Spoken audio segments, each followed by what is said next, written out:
hello to the people, please. Hey y'all, how's everybody doing? Oh, we're good. We're good. So, as we always do, we like to have a little blurb called Taz Reads the News. I would use my vocalizer, but Please apparently don't. my nothing. Please I don't. know. I know. I know. I'm gonna I do it can't. one I'm night though. not getting put in the corner Death, again by Hey, Nana death not J. I'm gonna do it one Don't night do. though. I'm gonna do it. I'm gonna do it. Nana J said, "Don't do it. Please Don't have don't. me put in the corner I'm gonna again." do it. Please Okay. don't. I'm gonna do it. Please don't. I'm not. Okay, I won't do it. Damn. But So tonight we're Taz going reads the to. news with the one and only Taz J. Take it away, Miss T. Alrighty. Whew. Okay, y'all. We're gonna keep it short, sweet, and to the point today, so we can get into our guest. Okay. Attorney General says Pam Bondi removed 60 DEA agents fighting drug trafficking in Arizona. Arizona Attorney General Chris Mays says the U.S. Department of Justice pulled dozens of Drug Enforcement Administration DEA agents out of Arizona, an allegation she argues undercuts frontline efforts to disrupt fentanyl trafficking and cartel activity along the southern border.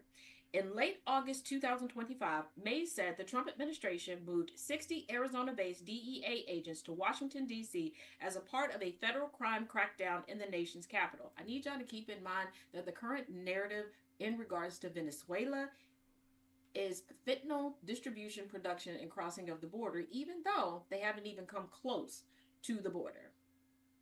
And the current pardon czar is a former head of a drug cartel. But yes, let's keep moving agents from Hey. where we need agents to be. Because, The best job logic. you can. Yeah, the best job you could have right now, a drug lord, because there's nobody chasing you. But if you're Mexican, if you're Mexican, you might be fucked. You might be fucked. Continue. Now, remember that Trump is promising hundreds of percent of crackdowns and discounts on pharmaceuticals, but we can't have universal health care and all these other things. And he's promising the military checks of 1776. Want to know what else he's doing? Trump plans immigration crackdown with $170 billion in new funds. I know you fucking lying.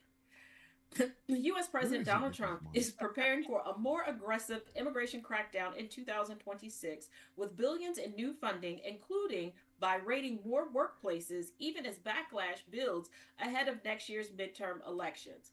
I do not care how much money that man has that he wants to throw at ICE agents that can't read, can't fit, make any of the physical criteria to get there. If you raggedy motherfuckers call ICE on me again, I'm gonna come to your house and slap the shit out of you. Just so you know. I'm sick of y'all shit. One day, they're going to have to defund ICE. And when they do, I promise you, I'm just going to walk around with hot drinks. I don't want I don't want to hear about an iceberg from the Titanic. I don't want to hear shit. They're going to debunk. ICE is about to go away. This much money, this much rampant bullshit, ICE is getting ready to go bye-bye. They getting ready to go. They better hey, if you an ICE agent, make all the money you can right now, buddy, because I'm telling you, you about to get the fuck out. You about to lose your job. I'm just saying. You about to get your ass whooped. People about to lay hands on you. They really are. Somebody gonna beat their ass. You're about to have an out-of-body experience, okay? Somebody gonna beat their ass. Somebody gonna take you to the king. You right there. And I'm not playing. I'm not playing with y'all. I'm not playing with y'all, little truck. Call ICE on me again. I will fuck your mother. Oh Lord. Hey, we have Lord. We have six, what, 1, 2, 3, 4, 6 guests here. We can't really just be, you know what I mean? And here comes 7. I mean, maybe we they cannot. might want to help. I don't know. But here's our final story. I know Trump thinks that people like him, but guess what? Even the stupid don't like him anymore. Donald Trump's approval rating flips with least educated Americans. Do you know how despicable you have to be to get stupid people to hate you? Wait, okay. Wait a minute. Maybe I shouldn't have said it that way, but it's the truth. Dumb President people? Donald Trump Sr.'s approval rating has dropped among the least educated Americans over the past 3 months, according to the latest poll released by Qantas Insights on Thursday. It is yet more bad news for the president, whose popularity has tanked in recent weeks as Americans grow more concerned over the U.S. economy and more frustrated about the ongoing affordability challenges they are facing. Trump, you took their food stamps and you about to take away their Social Security benefits. Cletus and Gomer Pyle, they gonna whoop your ass. even They gonna catch me in the even parking lot. the poorly educated don't like you Oh anymore. God, poorly educated. And with and with that, that concludes the news for this week's edition of Taz Tells All of the news. All right. Now, real quick before we get into our guests, they're here because some of you are aware, some of you have forgotten, and some of you are not aware. There is a case surrounding teenager Carmelo Anthony. So I'm going to give you a little bit of background information, and then we're going to have everybody. Okay, we got a whole party going on here. We are sitting at 13 people. Yeah, we're going This to is have this is everybody. this is gonna be a lively show. Yeah, will we're going to probably have do final everybody thoughts, introduce at the- themselves Yes. after this, but let's get into the background information. So, background. April 2nd, 2025, Carmelo Anthony was accused in the stabbing death of Austin Metcalf at a Frisco, Texas high school track meet. June 2025, he was indicted on first-degree murder in the Collin County via the Collin County grand jury. He is being tried as an adult and faces a sentencing, if convicted, of 5 years to life. July 2025, a gag order was issued. This prevents involved parties from speaking publicly on this. This gag order was imposed on the families, attorneys, and others involved directly with the case. According to the judge, this gag order was implemented due to concerns regarding pretrial publicity, and this is because a lot of people who are color redacted have turned this into an extremely racial matter, and they're using this in order to attack melanated folks for the sake of their color redacted. Now, in regards to the trial date, etc., the trial date currently is scheduled to start June 1st of 2026. The current plea is not guilty. The defense is stating that they're choosing the defense route of self-defense as of right now. Keep in mind, these things can change throughout the course of a trial and leading up to the trial. I'm giving you information as of today. Bond was set April 2025. It was reduced from $1 million to $250,000 and led to a house arrest with an ankle monitor. And I pointed that out before you go, of course, Taz, if they're on house arrest, they have an ankle monitor. There was a rumor going around that some way, somehow he had finagled himself out of having an ankle monitor. So just for the sake of clarification, we are putting that out there. Also, just to be clear, one, Sarah Fields, I am putting you on notice. Anything that you use from this show to harass any guest of this show or any panelist, there are 3 attorneys currently watching that will have no problem presenting you with a cease and desist and formal litigation. You have done enough to harass the Anthony family and multiple advocates for the Anthony family. You will not do so tonight. Oh, not to mention the fact, and let's just be honest, the management of GCPR approves whatever is said and who is said, what is said on this show. If you have a problem with this show or any guests that we have on it, please reach out at GhostClaw, P-R-O-D, it's all one word, GhostClaw, P-R-O-D, at gmail.com. There you will get a chance to talk to the management. I'm sorry, I happen to be the manager. I am the CEO and chief content creator for Ghost Claw Productions Radio. So if there is a problem that you have with anyone on this show, you will be taking it up with me. Now, as I have stated to every guest that has ever come on The Villain's View or any other show on this network, on this radio station, and I have explained to every single one of my show hosts, management backs you up, period. So if you have a problem, bring it up with me.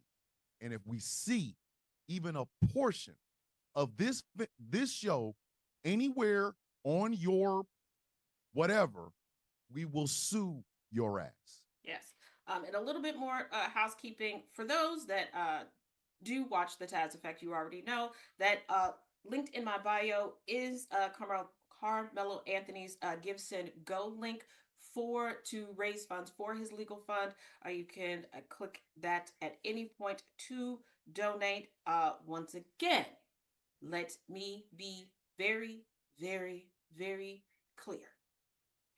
Sarah Fields, I know about the post that you put in your Facebook group.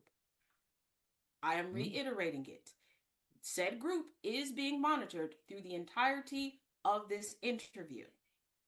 Play with somebody, mama, not this one. Okay? Now with play with that, somebody else. Now with that, I'm going to have our guests one by one just introduce themselves, give a little bit of background information, and then we'll get into the interview aspect of it all. Let's start with Miss Lena, if you don't mind. Hey everyone, my name is Lena. I am originally from Wisconsin. I'm currently in Texas. I am one of the advocates that is represented by Miss Tiffany Billions. We are representing the Carmelo Anthony's case, and I am glad to be a part of the case just due to the overall circumstances. Nice. And Miss Tiffany, next, please. Hi, my name is Tiffany Billions. I'm an advocate and activist for the people. I've been an activist since 2008, working on such cases as Botham Jean, Tatiana Jefferson, and this case, along with other cases that were small before this one. I believe that we all have the right to equal protection under the law, and my job is to make sure that people know how to advocate and to advocate for the Anthony family. Perfect. Mr. 12 Tribes. Yes, 12 Tribes. I'm an advocate as well. This is something I've done pretty much all my life. My mother was an advocate. My formal background was in law enforcement, state, the federal government as well, and even county. Okay. Okay. Chocolate Mama. Chocolate Mama.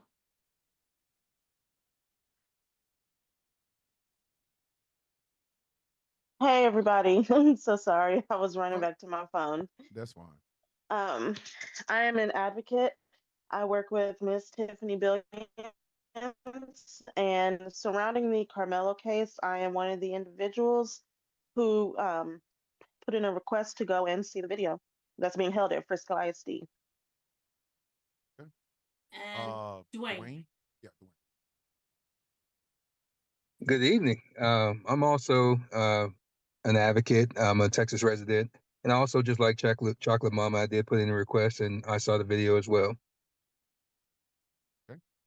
Mr. Lee Matt, 1870.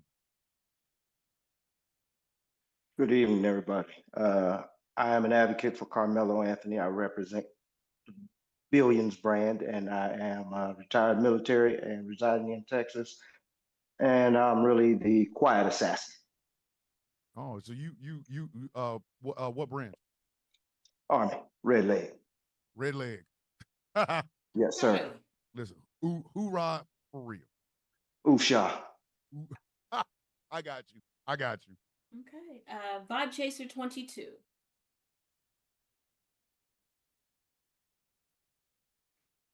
This is my first time really doing any advocacy like this, but this is just a case that I strongly believe in.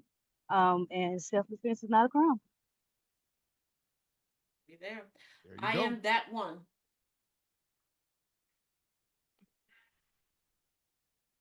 Hello, I am that one. I am an activist with Tiffany Billion surrounding this case with Carmelo Anthony, and I am from Jacksonville, Florida. Erica 92. Hello, everyone. Thank you for having us here tonight. I am new to activism. I've always had a passion for it, but just didn't really know how to go about it. And so through Tiffany's leadership, I am, learning a lot. When I saw Carmelo's picture and heard the story, I knew something wasn't right. And, the look in his eyes just drew me to him because I knew this was a scared child and I knew there was more to the story. And so through this journey, I found so much more about this case, continue to find out things today. And thank you so much for having us. And I am looking forward to acquittal. Yoli. How y'all doing? Hello. How you doing, John? Give us just a Yo- second. It is. We're doing the one- introduction. One for moment, everybody. John. We're still going through introductions. Yoli. Hi, everyone. My apologies. Someone was chatting with me. I'm Yoli, and so I work kind of behind the scenes a little bit with Tiffany and the rest of the team as an advocate for the Carmelo family. I am in Texas. I did also see the video. Um, I think it's 163 more days that we have to get this case, closed out and get Carmelo home. Mr. John Cabral.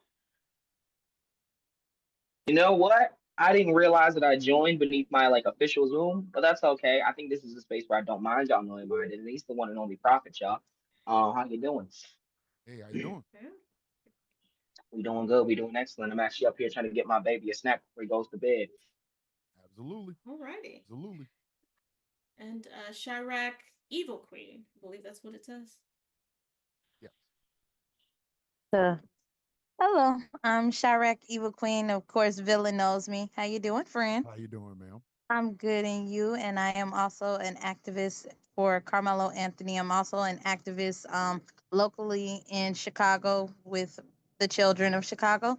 So I am happy to be working with Miss Tiffany Billions. Tiffany is an inspiration, and as far as this case goes, Carmelo is very much innocent. So Rounding it out, Jenny. Hello, you guys. I am also an advocate for Carmelo, and I'm with Tiffany. Absolutely. Alrighty. Now, jumping right into this. There will be a series of questions. Whoever chooses to answer, unless I say a specific name, feel free to jump in and answer as you please. Okay? Now, given that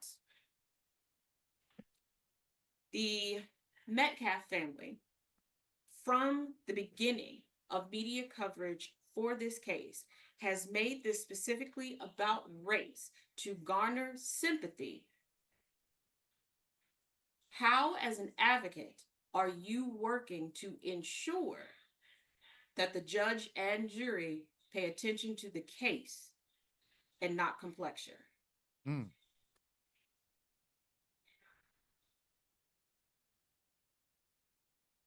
We'll start with Miss Tiffany. I was waiting on somebody else to Yeah, speak. we listen. It's okay. This is probably the largest cast of guests we've had on Well, this show in. well, let me speak to that really quickly because Go I ahead. just read the Zoom. I just read the instructions from your assistant, and I forgot about the Zoom link, so I didn't send it out. And I just sent it out like 5 minutes before the podcast. So if I had sent it out to all my people, you would probably have about 60 or 70 people in here. So I'm hoping that we can maybe redo this show where I can send the link out and just so we can all get in here and talk. But Absolutely. Listen, this is absolutely no problem whatsoever. Okay. We want more people to actually speak on this because of how monumental of a case it's shaping up to be. The it's kind of like, how they say the upside down. Right. The victim came from a poor, broken home. The Yeah. person that was defending himself comes from a well-to-do family. They are labeling things. You've gotten the family involved in a whole bunch of stuff. So we absolutely love this. If we have to do a part 2 or a part 3, we really honestly, we can do it. Yeah.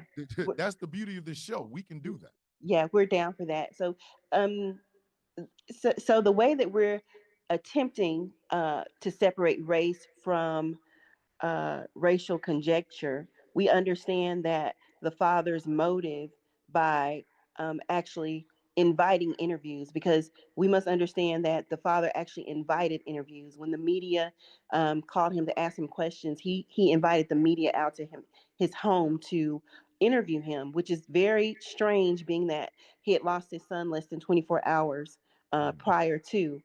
But the way that we separate race from this particular case is that we lean on the law and penal codes, right? And so when people say things like, he's an animal, he shouldn't have been there, he shouldn't have, he had no right to be there, and he drove his car and he broke school policy. And so what we do, and what the advocates and activists that are here do, is we are very well versed on penal codes, the penal codes that applied in that situation, which are Texas Penal Codes 9.31 and 9.32 and other codes.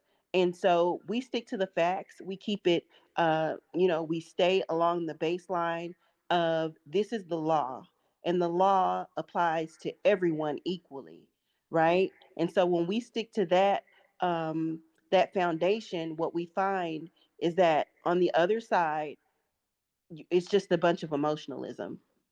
It's Yeah. it's no facts. It's a bunch of emotionalism based on hate. And so we've all seen that, and we talked about that. That's been really our conversation the last 2 weeks as activists, is that we're not debating with them anymore. We're not arguing with them anymore. We're not trying to convince them anymore, because we understand now that they're not arguing penal codes. They're arguing race. And Ah, when you bring up that they're arguing off of emotion, which they are, um, I do know that there have been quite a few instances where the Anthony family has been doxxed, where people have, tried to invade their space no matter where they are going. Right. The Next Generation Action Network, uh, over the course of months, has provided security for them, getting them to and from court, getting them to and from press conferences. But as activists, you can find yourself facing, potential doxing, potential stalking. What are you all doing to protect one another for the good fight for the Anthonys? yeah. Right. And so that's a great question. The first thing that we're doing is learning how to be present on the internet without and being present on social media without putting ourselves at risk and our families at risk. So I always tell the activists who they hit me up and they want to join. So I always tell them how to structure their social media accounts. Um, uh, and so I'm going to speak to this, but I want Yoli to speak to this as well. We generally don't use our real names. We also work behind a VPN, a virtual private network. Hmm. We make sure that we don't post pictures of our family or our children, because the other side has been known to take those pictures and do use sexually inappropriate, um, turn them into sexually inappropriate images, right? So we do tell our people to be very safe. Do not use their full name and to work behind a VPN.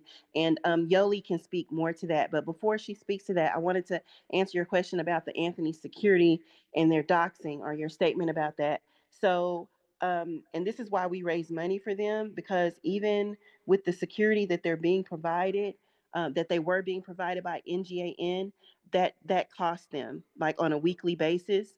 And so we're at the point where we're leaning on our own resources to provide the security that they need without having to charge them for it. But Yoli can speak to the rest of the question. Yeah, so Tiffany's pretty much summed it up. We generally separate ourselves, right? Our lives are not put in the spaces where we operate for this case. So you won't have my real name. You won't know anything about my family. We clean up, but one of the first things we tell our advocates is clean up everything. Whatever you're using to advocate with, it needs to be dissociated from what we are going to do. If you need to create alias emails, well, we send in our FOIA request, right? we don't put that information on there because you can actually get that information if you request. For example, Sarah Fields requested copies of everything that Tiffany requested, right?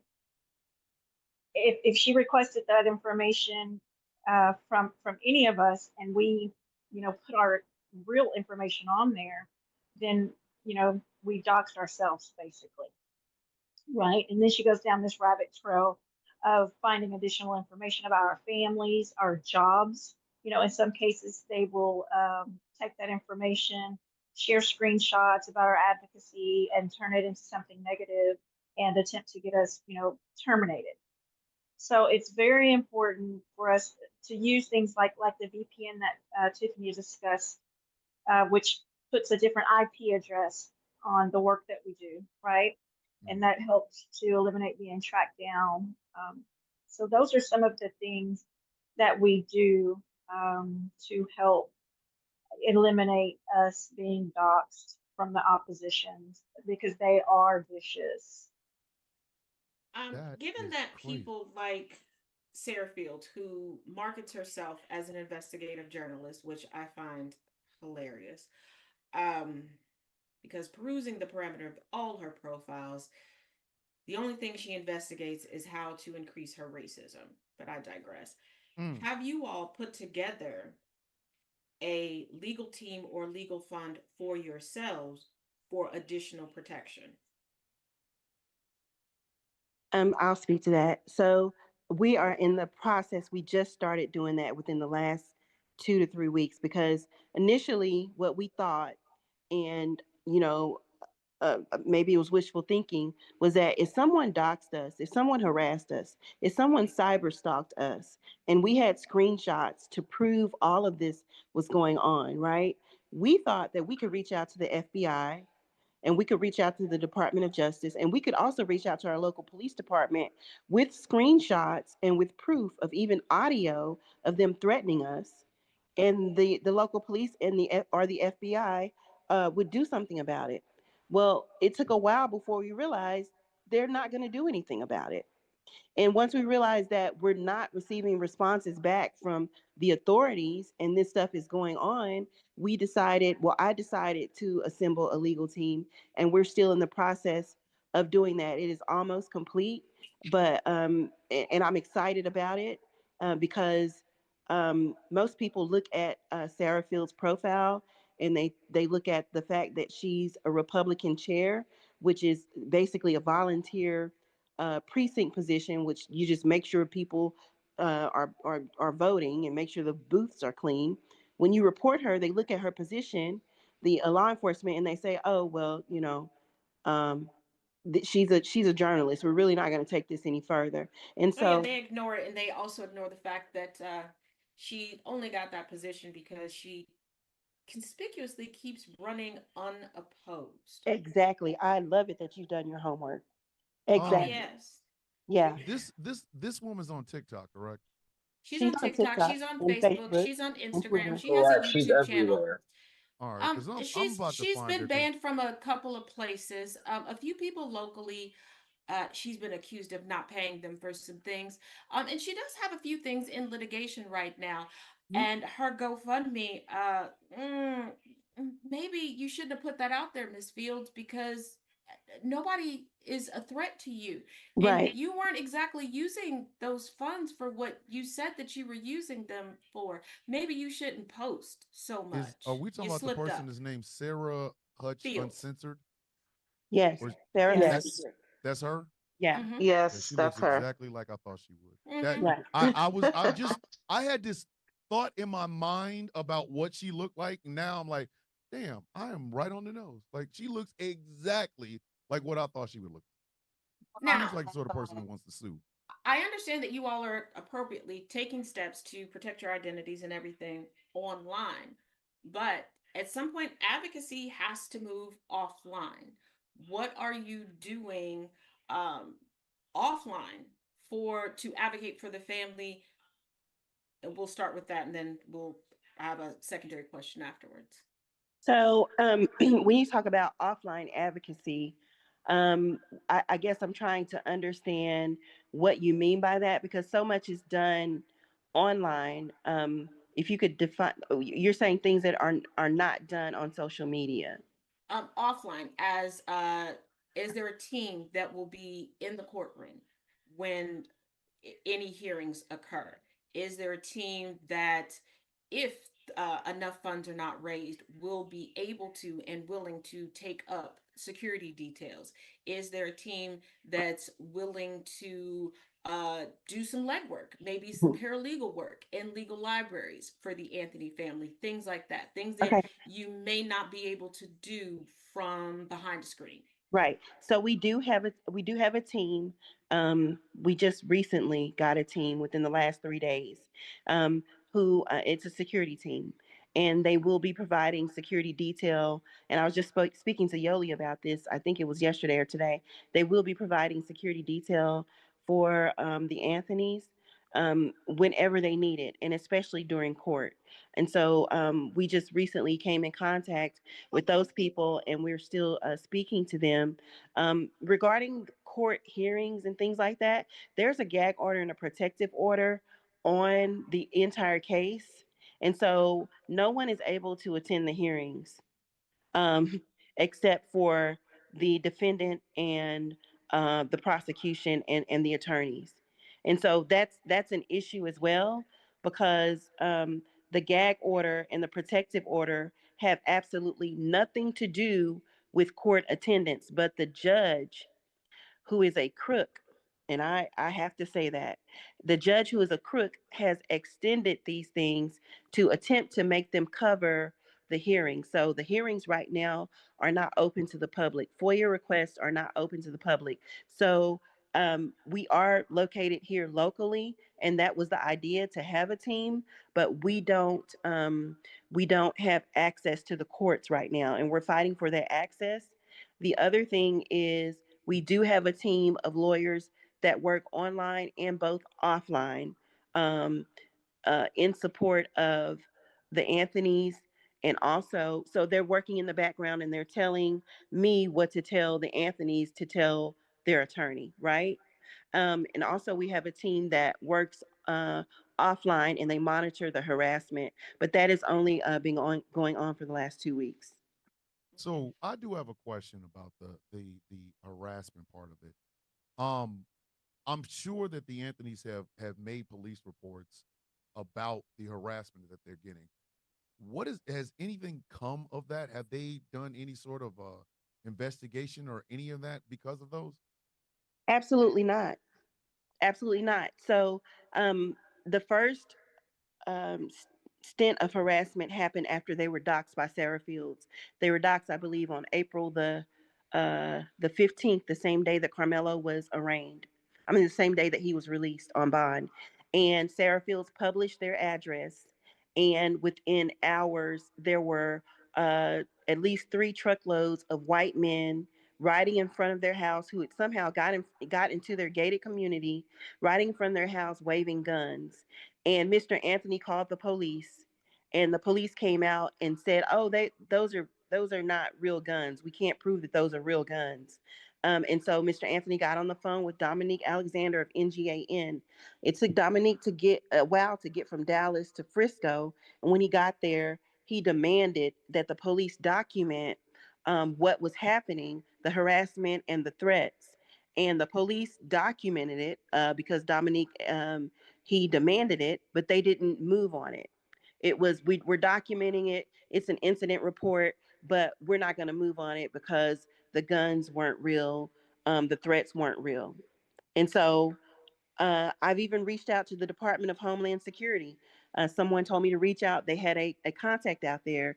And when I told them about the Anthony's being doxxed and harassed, and them having to move 3 times, the gentleman said to me, "Well, why do they keep moving? Why don't they just face whatever is going on?" And so people are not doing their jobs. Wait a They're minute. not So they're not doing their jobs. they want them to the the person from the Department of Homeland Security said, why don't they face them? Yeah. Why do they keep moving? Why don't they face them? And I was dumbfounded. I was just, what? What are you saying? And so this is what we're dealing with. I mean, we have proof that we've sent all of this stuff over to the FBI multiple times and nothing happened. So that's when we as a community have to step in and, thankfully we were able to find them security like within the last 3 days. Here's well, given the administration and the current regime, question: do you have a committee of people within your collaborative of activists that are reaching out on every level of government for political assistance? So we just started. We just started a campaign, and it's called Crockett Rocket, and it included us reaching out to Jasmine Crockett and the Black Caucus. And so we recently, and I don't know if Constitutional is in here or not. I haven't looked at the guests, but we. Yeah, the Yes. constitutional scholar is right there. Okay, Constitutional. Do you want to speak to that?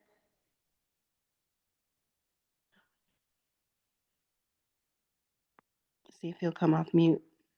There it is. You hear me? Yes. Yeah. Yes, we can hear you. Okay. Hey, everybody. So with Crockett Rocket, we reached out to Jasmine Crockett and the Black Caucus, to bring awareness to Carmelo's case, to try to see if we could get some political insight and get politicians speaking on the matter. And so that's what we've been doing. We've heard back from a couple people in her office that she's gotten wind of it. So we're just going to continue to reach out. And we know this is a persistent thing that we have to stay consistent with to get her to speak out. But she is aware of it. And we're just going to keep pushing for it so we can get her to speak out on it and potentially maybe get an investigation going into Collin County, or at least a public statement so that it raises more concerns on the political level. Also, Could I have say something you? about this? Go ahead. Like it's not just Tiffany, right? So y'all don't know Prophet. Prophet is also a creator on TikTok. One of my mutuals actually is trying to get their following list to send out official postage to the congressman in Texas. The goal is to get the same exact letter from different parts of the country on their desk, right? So when you send official postage and you pay for it, unlike unofficial mail, their secretaries just leave it on their desk. The goal is when they come back from this Christmas break to have these letters from multiple sources across the country sitting on their desk so that they can see physically people all over care about Carmelo Anthony and what happens to him inside of their state. I myself actually offered to cover some of the postage. I know it's cheap, but for anyone that has contention about it, you can reach out to my brother, Really Real. He's the one doing it, and he can give you guys the story when you want. Okay. Also, are you looking at any more localized politicians? And secondary, not just asking for guidance, but asking them to push for law enforcement to do their jobs to protect all parties involved.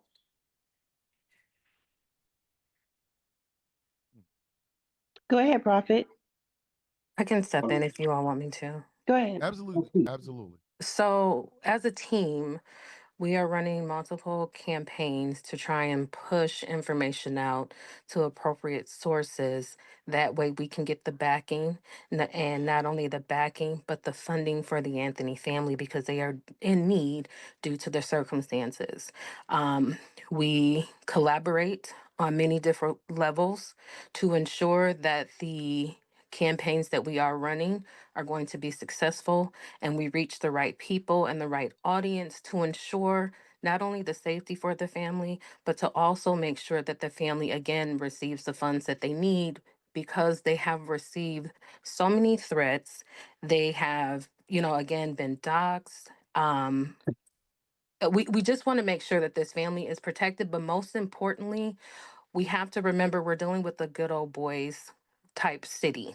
Yeah. And so, because of the connections that the family has within the city, being that they've been in the city for so long, this is why this case or this trial is going to go the way that it's going. And so, it's our responsibility as advocates under Miss Tiffany Billions to ensure that we're doing everything possible to get the word out, make sure this family is protected, and make sure that we as advocates are getting this situation under wraps and taken care of. Have you reached out to journalists for the sake of additional advocacy? to have journalists on the ground to be sure to cover everything, have journalists that would be able to give you information from inside the courtroom, etc. Chocolate Mama, will you speak to that? Is she here? Yeah, she's right there. Yes. I wasn't gonna call her Miss Mama. That just sounded weird. So I was just gonna, ma'am. No, it's Over, okay. she's over our Ye- journalist campaign. yes, we have a campaign called Expose the Leak, which is we've been sending emails to different news stations, giving tips about the Collin County court clerk, Melanie Stoller. She was going into Carmelo's file and releasing confidential information to Sarah Fields. And Sarah The Fields fuck? was, yes, yes, This she I was don't like leaking Sarah Fields. information. Yeah, I and don't we like don't Sarah. like her either. Yeah, Yeah, like she's where a lot of the misinformation is coming from that the other side is equipped with. Okay, Um, Um, got yeah. can I say this really quickly? Sure, Prophet, absolutely. Prophet, I invited you here. I'm going to ask you to be respectful. Um, and if you can only speak when you're asked to come off mute, that would be great. Go ahead, Chocolate Mama. Okay, thank you. Thank you, everybody. So yes, the Collin County Court Clerk, Melanie Stoller, she was, she knew what she was doing was wrong, but she was doing it anyway. We do have screenshots of her. She sent a message to another person on TikTok saying that I was suspended without pay because I looked into his file when I had no business. The fuck? So, yes. So we've been reaching out to different news station, I mean, different news, just different news like in NBC and um, the Texas Tribune. Um, what's another one? Well, The you Texas Observer. It's a bunch of different news stations that we've been reaching out to. That way we can get that exposed at least because nobody has done a story on that. right. And more And recently, Chocolate Mama has been sorry. successful with reaching out to the Dallas Morning News, and they have Hmm. responded.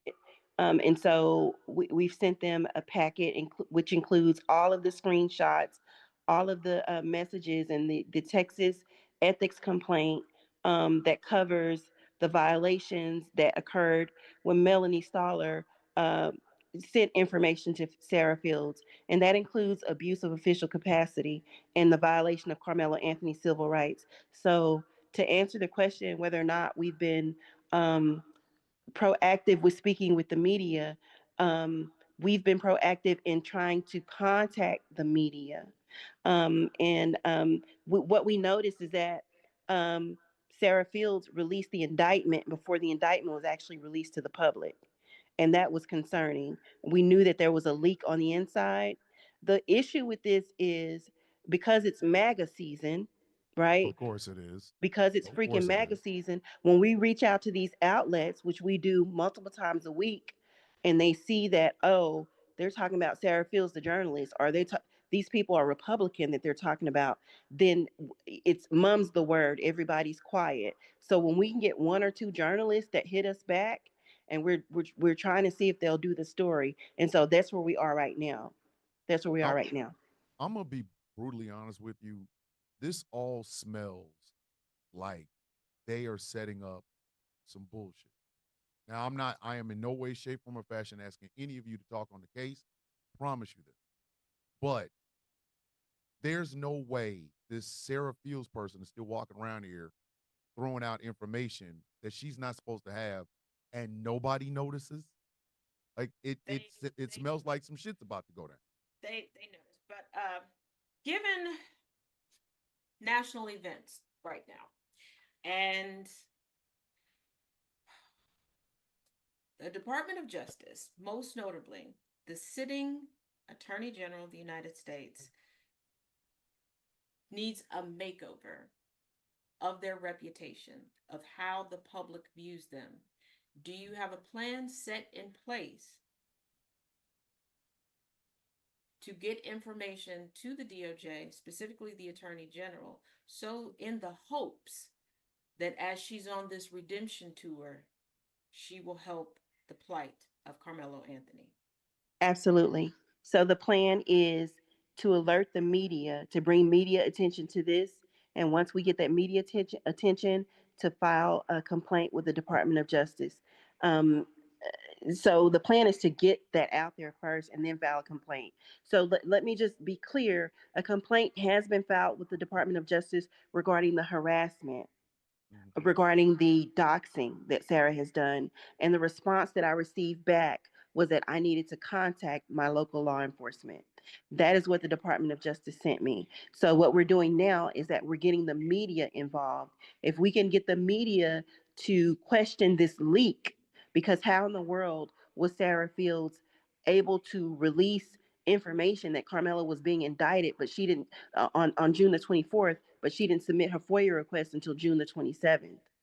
So it doesn't make sense, right? And if we can get them to look at these facts, which is why the attachments that we're sending over to the media are in chronological order.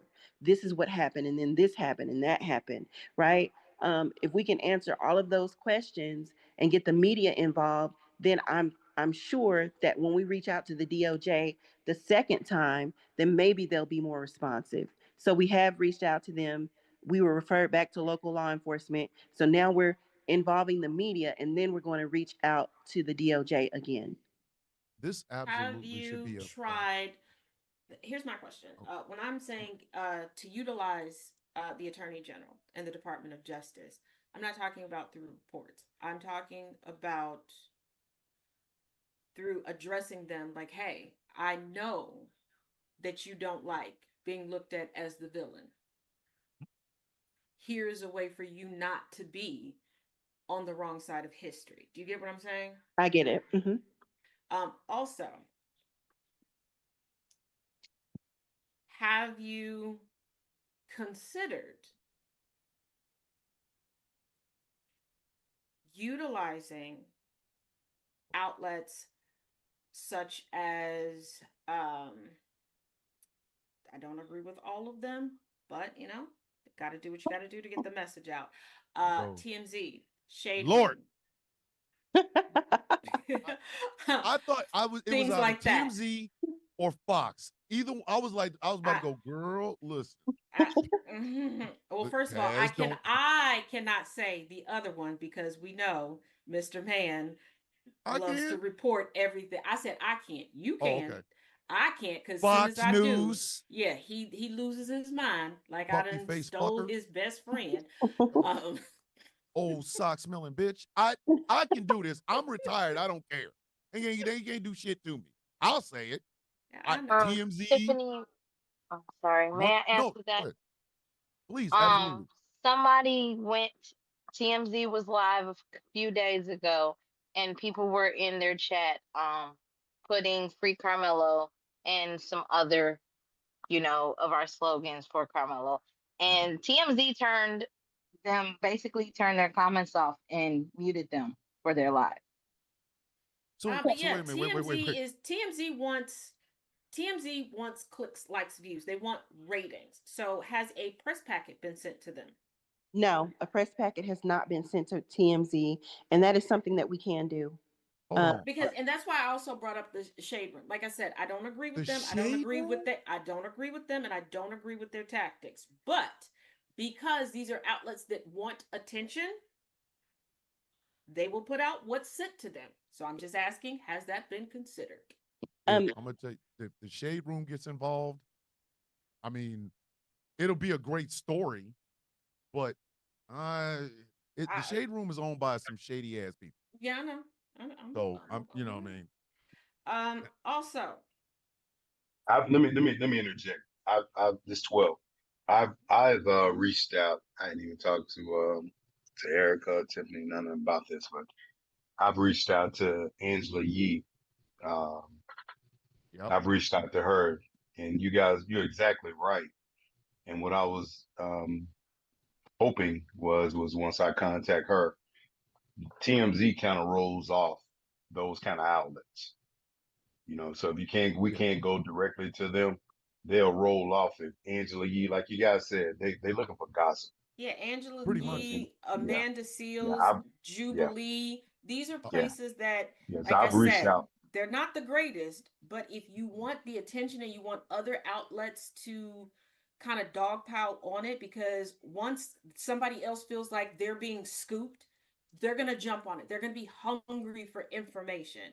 And Right. sometimes you got to go to the junkyard and give the junkyard dog a bone.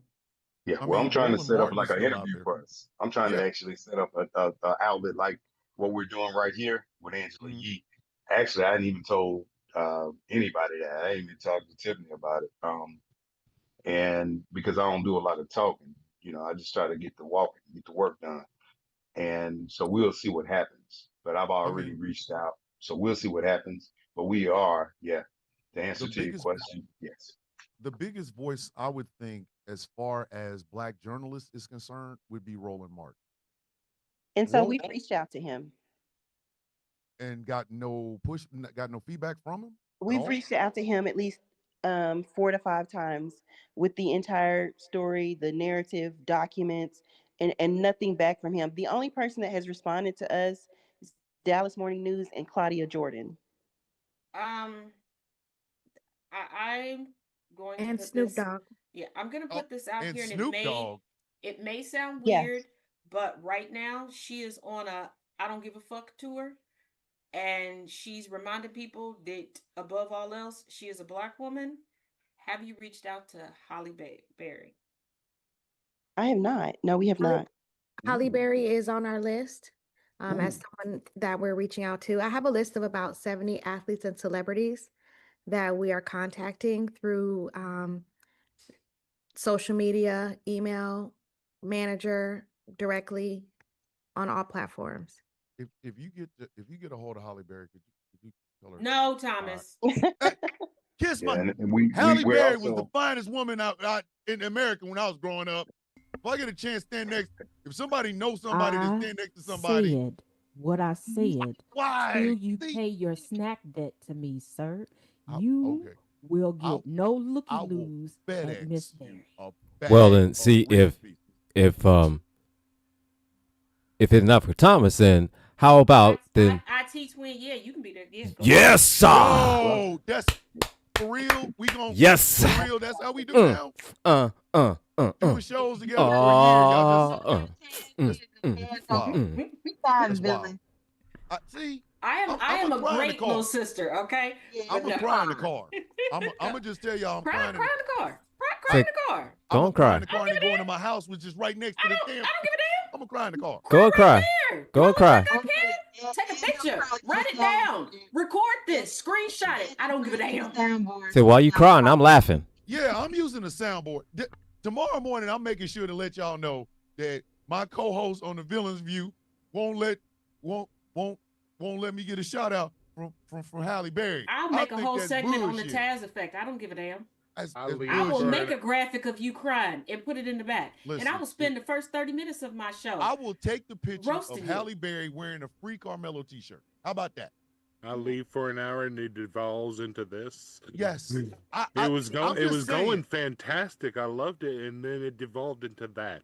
All I'm saying is, It if we went can get south Halle Berry to very wear a quickly. Free Carmelo t-shirt, and I deliver said Free Carmelo t-shirt to her, and I just so happen to take a picture next to Halle Berry wearing a Free Carmelo t-shirt, I have done my part, and I got to meet Halle. I agree. I'm just saying it. I'm derailing, sidetracking. Now, okay, This is quite back funny. to the interview at hand.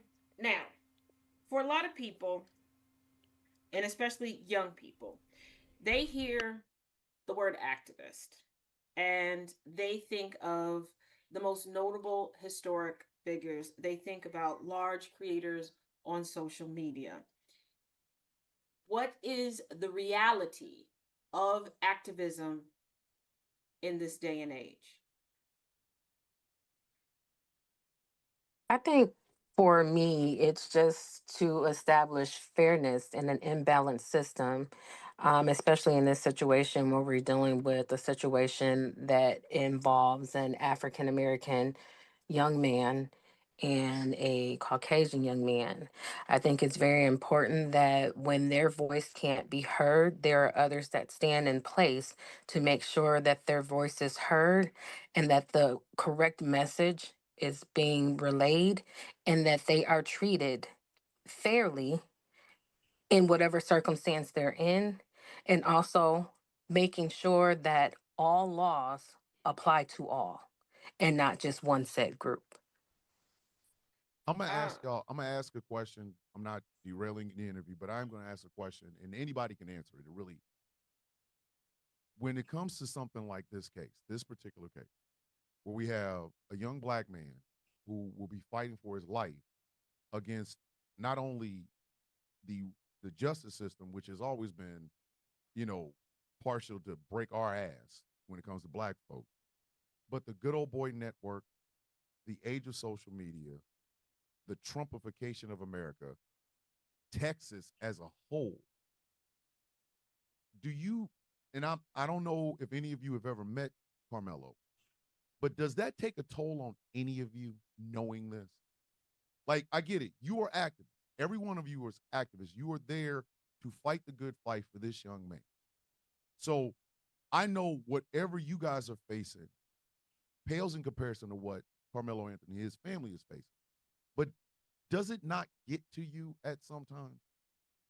And Hey, anyone Tiff, of y'all can, anyone else can let me answer, let me please. let me answer this one, Tiffany. Let me answer this. This is 12. Me personally, and I'm an individual. I saw the video 3 times. Mm.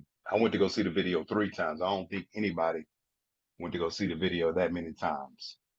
The reason I did that was because of my background, and I understand that nothing is 100% unless you actually see it visibly with your own eyes.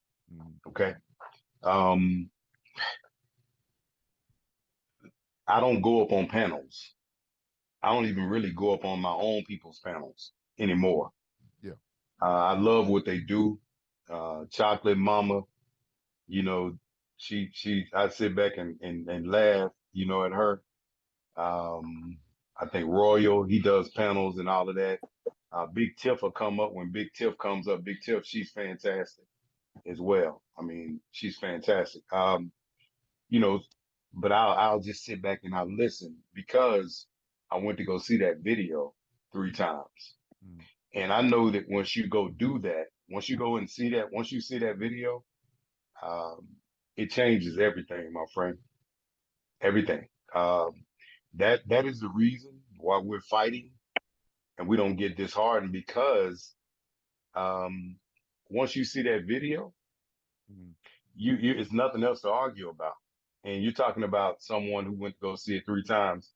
And honestly, it's kind of funny to me when I see these individuals who hadn't seen the video, and they're arguing with their whole heart against Carmelo. Carmelo hadn't made any statements. The only people who made statements have been the Metcalfs. Yep. And I've never seen a victim. Honestly, I've never seen victims jump out in front of anything unless that victim was of a missing person.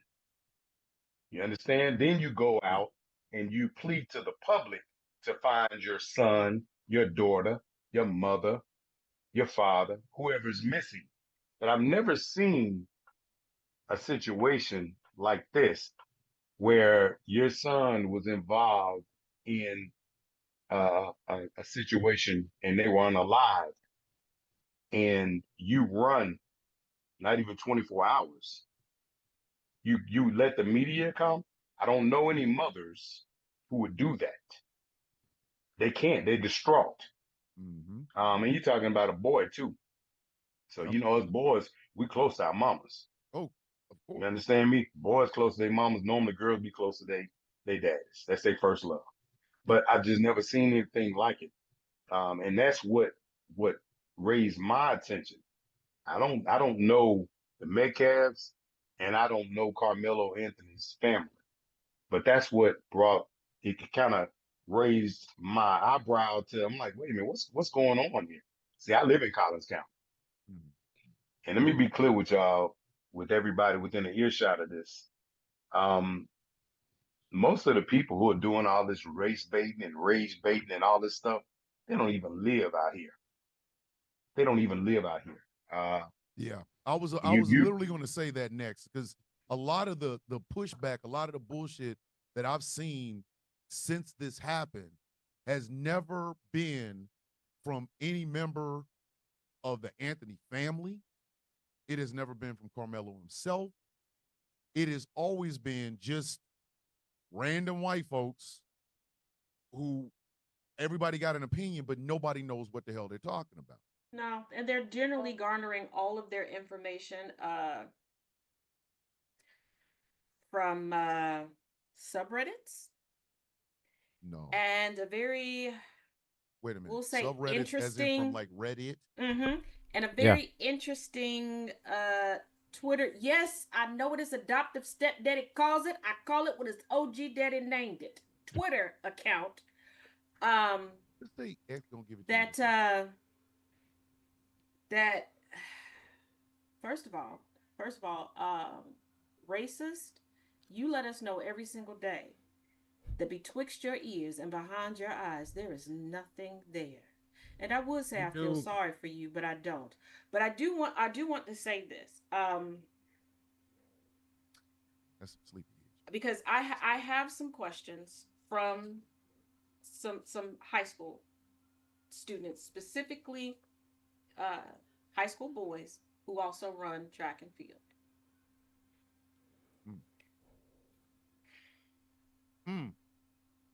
Please give me a moment, because I actually held a round table to let them ask these questions. They are watching. They will not comment. Their parents are with them because they are minors and people. Okay. Hold on, we got kids watching this. At this point, I just messaged them that I would be asking because their I'm about questions. to say I've been cussing since. No. At this point, this is why I'm saying what I'm saying.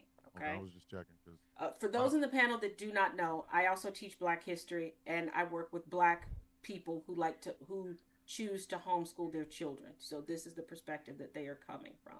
She's actually legit. The rest of us is just rogues. I love my big brother. The rest of us is bums. He gonna make sure my confidence is good. But here we go. Yes, because yes.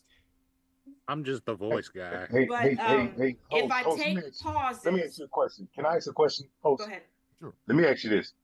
Do you want me to tell you what happened on the video first? We cannot talk before you about actually that. do- We cannot talk about that due to the gag order. I did check. We cannot No, talk about it. No, it's not. No, it's you mean the gag order doesn't stop. Because Oh, okay. because of how we are listed as an organization, we cannot talk about it here. As We a radio can. station, You we cannot can. talk about it. We can. cannot. We We can't say cannot shit. hear. We cannot hear. Yeah. Okay. I got you. I'm being very careful with my wording because I have to when I check some stuff. But if I take some pauses, some of these questions, I understand the fear of these young men, but because you all are activists, this is what they wanted to ask. First question.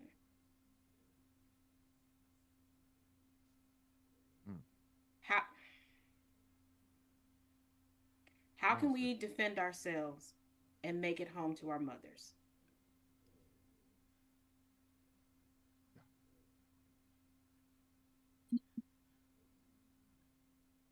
Our children can defend themselves. I'm sorry, you're breaking up. I'm so sorry. Can you hear me? Okay. Yeah, yes. we can hear you now. How our children can defend themselves is by making it vigilant. I want to say making it vigilant when they are in distress, if they can, to an adult. If not, de-escalation is always the key. As Carmelo tried to de-escalate the situation by telling them to leave him alone. So de-escalation is a major key in that.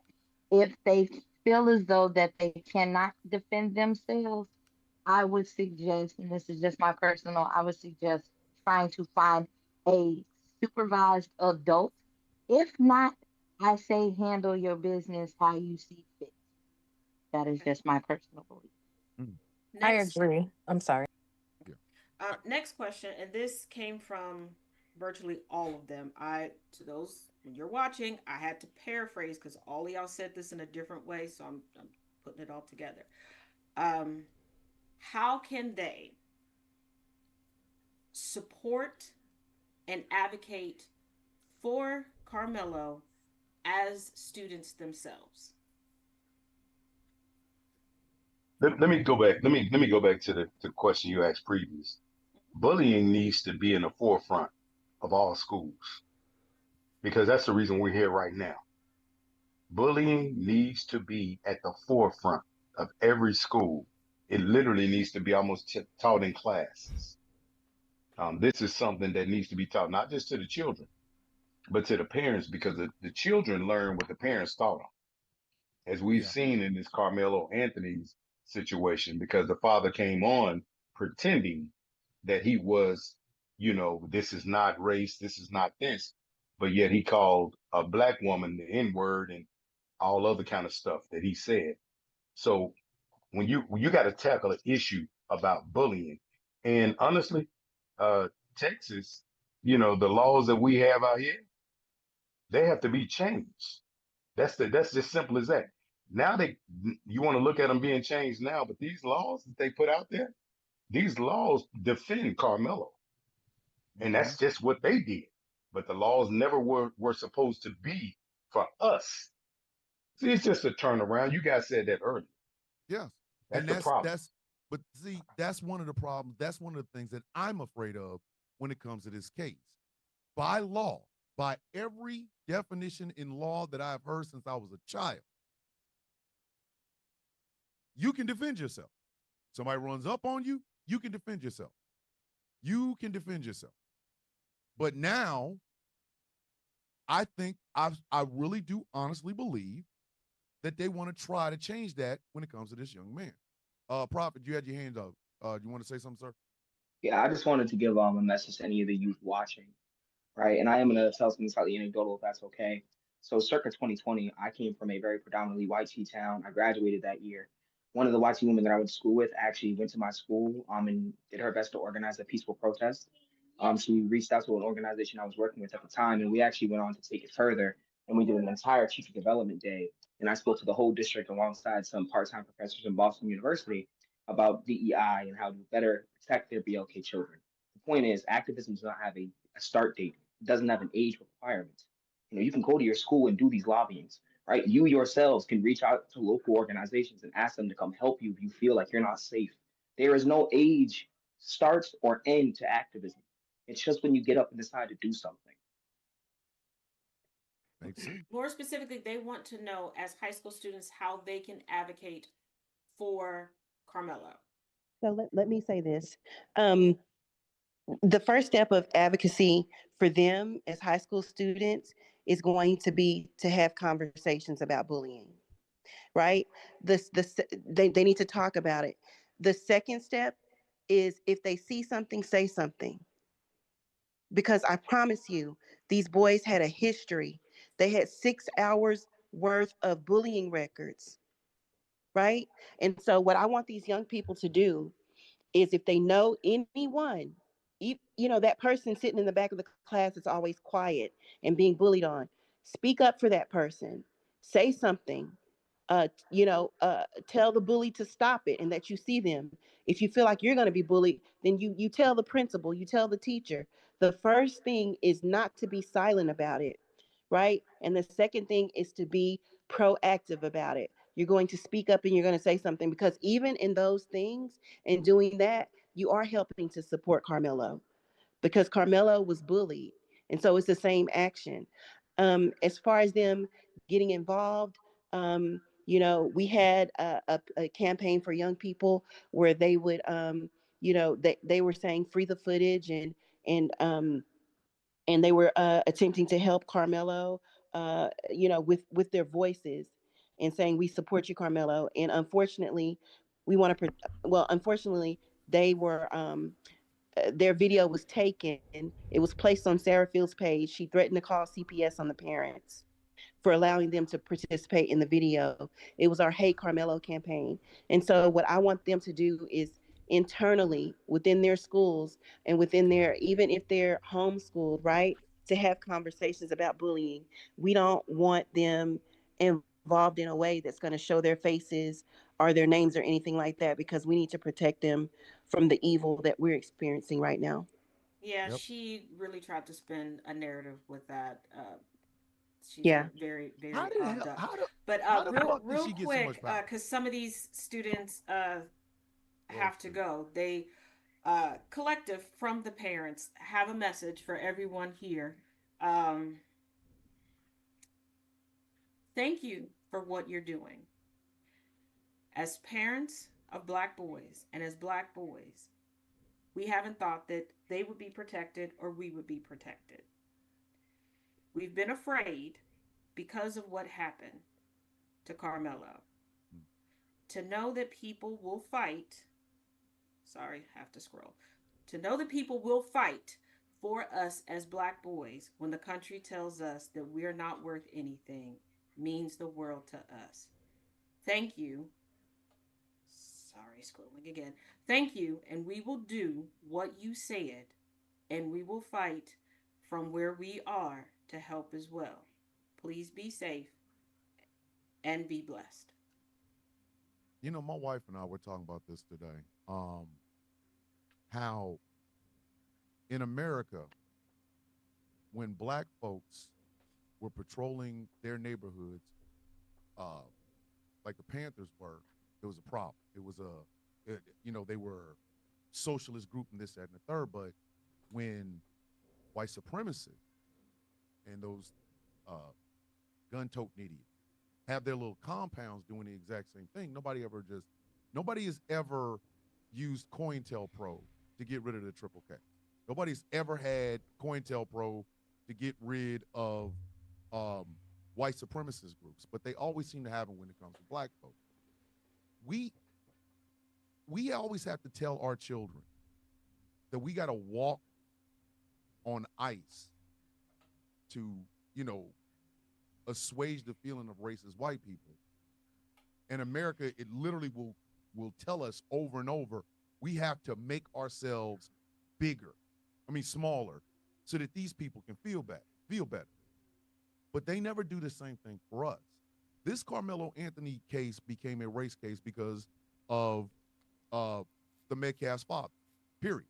Like, nobody had nobody said the names and they just described it, kid sitting there minding his business, this, that, and the third, something happens, one of the children is dead, you can take that on the facts. But it wasn't until Carmelo's father stood his ass out in front of a microphone and made this shit a race issue.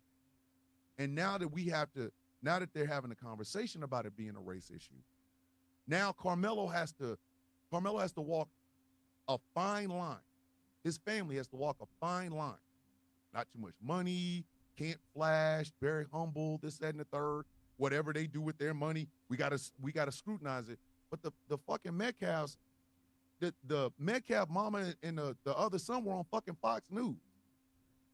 No disrespect. Y'all are here and we are so very happy y'all are here. But y'all are not on Fox News. The Anthonys can go on Fox News. Not Anthony's, but the Metcalfs can go on Fox News. But the Anthonys can't. How the fuck is it that we still live in a society where young men, like the one Taz was talking about, are afraid? They're fucking afraid. Do you understand? They're afraid. They're afraid. And for what? Why? Like, why do our kids always have to be, if we're bullied by white folks, we gotta forgive them. If we defend ourselves, we're thugs. This shit makes no fucking sense to me. And one of the reasons I really haven't talked about the Carmelo Anthony cases, because it bothers me in it bothers me as a former 17-year-old, 16-year-old. It bothers me as a father of boys. It bothers me as a grandfather of boys. Why the fuck is it our kids always gotta dim our shine or make ourselves less when these motherfuckers can be whatever the fuck they want to be. That's just my commentary. Again, as the Hey, interviewer, and she Thomas, does let all. me say this to you, Thomas. Let me say this to you, Thomas. Let me say this to you, brother. The law is prevention, not just survival. And that's what you tell your children. That's what I tell mine. It's prevention. It's not survival. In other words, I'm not gonna let you put your hands on me and beat me down. See, I'm supposed to wait. If you listen to their logic, then I'm supposed to wait for you Mm, to to to to stab me, to shoot me, mm-hmm. or to beat me down. You don't tell your kids that. That's my message to our children. The law is prevention. We got to understand that the law is prevention. And let me tell you something. You get home just like Carmelo did, and then we gonna fight the battle. And see, that's why you have individuals like us and you guys in this platform right here, and you have people like Tiffany Billions. They step out there, man. And we gotta, and that's because we're fighting for our children. But they Mm-hmm. have you when once you understand the law, we gotta hold their ass accountable. Yes. And the only way we're Yes. gonna be able to do that, see, white people unify. They unify, even if they In a wrong. heartbeat. Yeah. Even if they're wrong, they will unify. We have got to unify. And then once we do it, we have these raccoons that see, because if you look on TikTok right now, the biggest platforms are ran by black people that are against Carmelo. And the white people who are these straight up racists and they use them like tools, they hide behind them. You don't really have a whole lot of white. The white ones are coming. They using the black people so they can say what they can't say. Then they give them $200 or $300 a month or whatever it Mm-hmm. is. See, that's what we're fighting against. It's a Yep. whole nother demon. It's just like it back, just like when we were slavery. Yes. You got the same. It's 2025. It's the same damn people, and that's what we got going on. So see, we fighting all of them, man. We fighting four corners. They boxing us in, just like your co-host asking them questions. Yep. They're boxing us in, and we fighting through all of that, man. That's what's going on. Yep. You understand? And We're our I do. people, we're are coming creating the to damage. yes, Yep. sorry to cut you off, but we are coming to the end because at this point we're to get everybody in, we're gonna have to give everybody like 2 to 3 minutes for their final thoughts. But this is what I want to do. Um, if you all are willing to do it. This is gonna have to be a three-parter, and it's going to have to be a crossover three-parter because there are Yep. things that do need to be discussed, but we're gonna have to take it off of GCPR and then bring it back to GCPR. So this is what I'm gonna volunteer as tribute. I have a standalone platform, and we can go more in depth with the things that we cannot talk about on GCPR because it is a radio station. If you all do not mind, we can do it this week, Tuesday and or Thursday, or next week, or in the new year, and then come back onto the Villains View for a follow up after that when people have it in the atmosphere, the more information, and we can get more eyes, more ears, more etc. on this if you all don't mind. Whoever is willing. It doesn't have to be all of the same people because I know people, y'all got things to do and you got Y'all got plans lives. budding and everything else. But the offer stands. You do not have to answer tonight. You can mull it over. We can have Jess reach back out and set it all up. But I want you to know that it's on there. I also want to say right now, because I have been following this and covering this from the beginning. And let me say this, and I mean this wholeheartedly, and I'm saying this publicly for a reason. What you need from me, from my skill set, from legal background to writing to media connections to whatever, reach out. I'm not charging you for anything. I'm not asking for anything. You don't got to say my name. You ain't got to do nothing. What you need, I will be here to give in any capacity that I can. Even if you're just having a bad day and you need somebody to sit with you, because advocacy gets hard and it can feel lonely even though there's a multitude of you. Because while you're pouring into other people's cups, I want you to know that there is at least one person that's willing to pour into yours.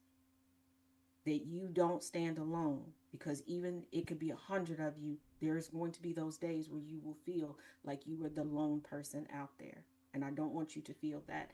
And before we get into our final thoughts, to each and every one of you, each and every one of you, I want to say thank you. I want to say this is what I envisioned my entire life of what community is to look like. We don't have to be neighbors. We don't have to know each other's actual first names. We don't ever have to actually physically sit down and break bread. But if one of us sends up the bat signal, we're all going to come. And that's what you all did. When you all introduced yourselves and you were saying how you got into advocacy, it's because you saw the bat signal in the sky. You asked no questions and you got into action in the capacity that you could. And if that capacity you felt wasn't good enough, you learned a better capacity to show up in. And I say thank you. You are the heroes that we needed as children and we desire today. You are what will make this world a better place. You will be that push to get us closer to equity. And don't you ever forget it, no matter what anybody else says. Let them know that you got a slightly demonic new sister that will bite people if necessary. Not with my mouth, though, with somebody else's. Hey, yo. All that up. Like, how the fuck are we supposed? What do you want us to do? I will say this. As the Songs management will of be sung of your greatness. I That's will all say I this. got. Listen, I will Again, say I'm this the as voice the, guy. The management of GCPR, we understand that there are limitations that each and every one of you have when it comes to speaking on this case. We get that. We get that. But the one thing you will be able to know is that if a piece of this episode of this show shows up someplace, for example, Sarah Field, and I she wish tries that to bitch slander would. any of you, I promise you, I will protect you. I will protect you. I will put my reputation and the reputation of this radio station on the line. And just so y'all for know, you. my personal attorney does watch. And yes, I have a personal attorney. He does. I get He does. into trouble and I get blocked by a lot She of always gets people into trouble. on. I have valid See, it's not her questions, fault. okay? It's not her They fault. just don't I mean, like it. it's not her fault. I It's mean, not. Word for real. See, it's not. It is, I mean, those shit. Look, frogs, those frogs found their way on their own to Mitch the Glitchy Bitch's office on Capitol Hill. I don't see, know how they got there. that's not her fault.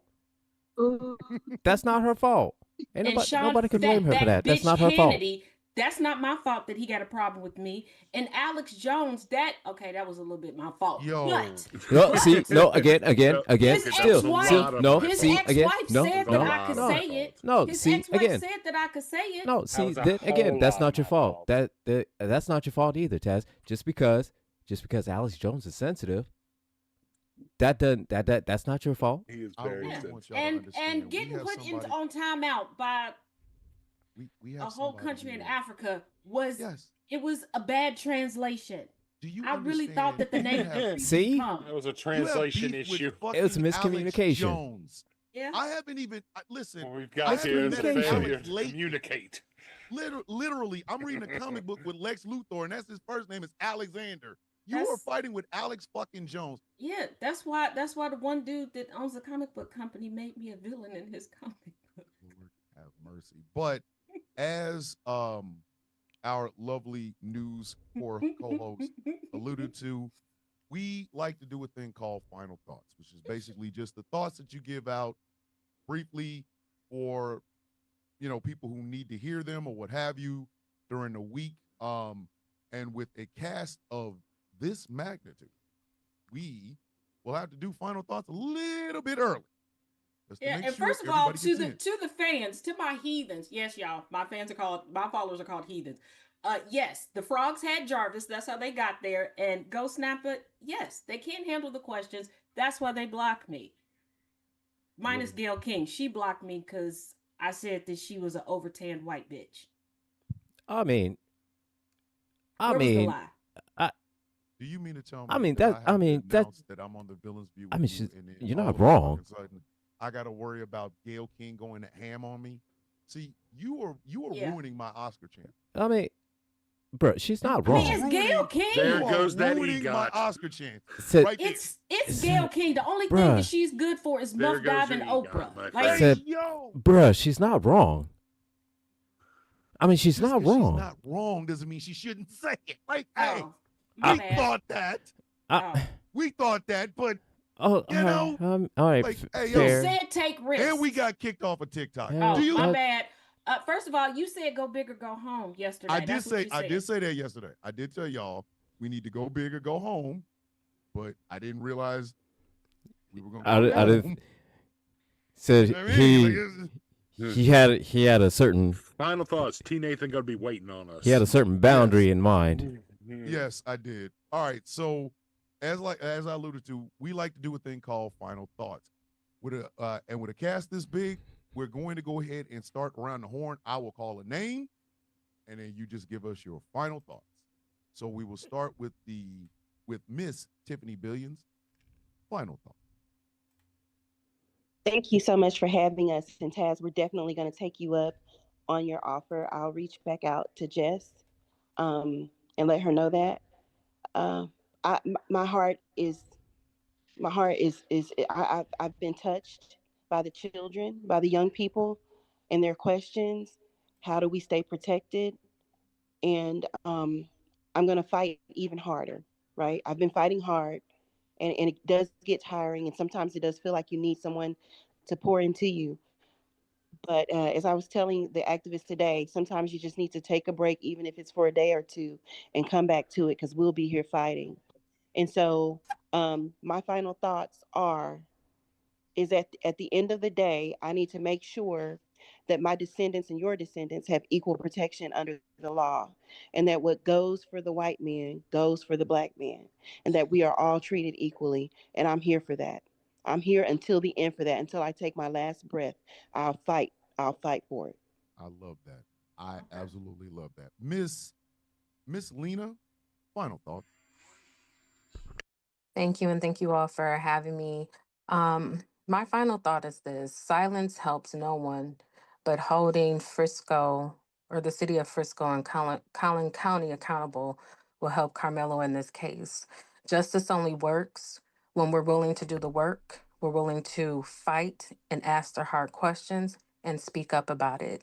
And as Miss Billion said, we need to make sure that we're fighting for especially these young Black teenagers, because they are scared. Just listening to what Taz said, they are fearful. And so it's not about picking and choosing a side, it's about fighting for what's right and making sure the law works for all people, not just one certain color. Absolutely. Brother 12 Tribes, final thoughts. Most High God don't put fear in his people. We don't have fear. Fear is given to us by the enemy.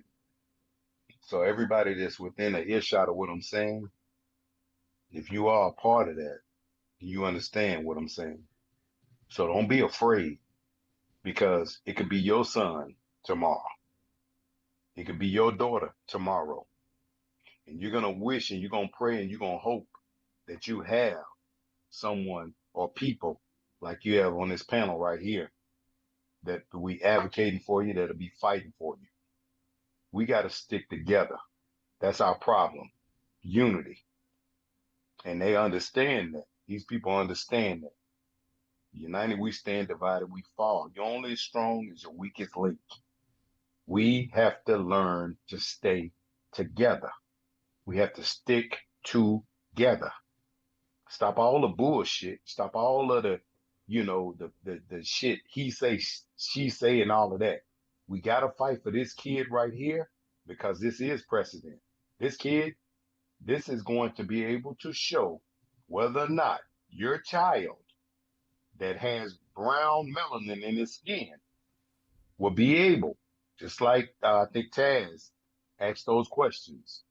Do I just let somebody just, beat my head and just smash my head into the concrete? Do I do that on some wet, slippery bleachers? Do I do that? Or do I try to fight to make sure that doesn't happen to me? That's what we fighting for. It's not just Carmelo. They want to make it be about, but it's just not about Carmelo. It's your child too. It's your child too. Absolutely. Brother Dwayne, final thought. Yes, sir. Thank you guys again for this evening. And I just don't, just like 12, God did not give us a spirit of fear, but a power of love and a sound mind.